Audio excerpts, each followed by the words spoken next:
Eastern Daylight Time.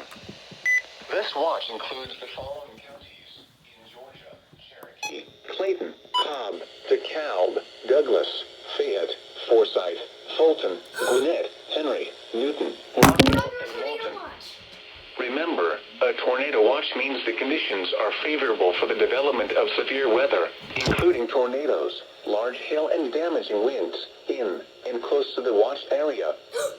While severe weather may not be imminent, persons should remain alert for rapidly changing weather conditions and listen for later statements and possible warnings.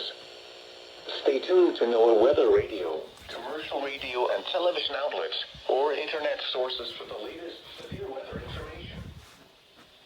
Wind advisory remains in effect until 10 p.m. Eastern Daylight Time this evening. Winds south 15 to 20 miles per hour with gusts up to 35 miles per hour. Timing 4 a.m. to 10 p.m. Sunday.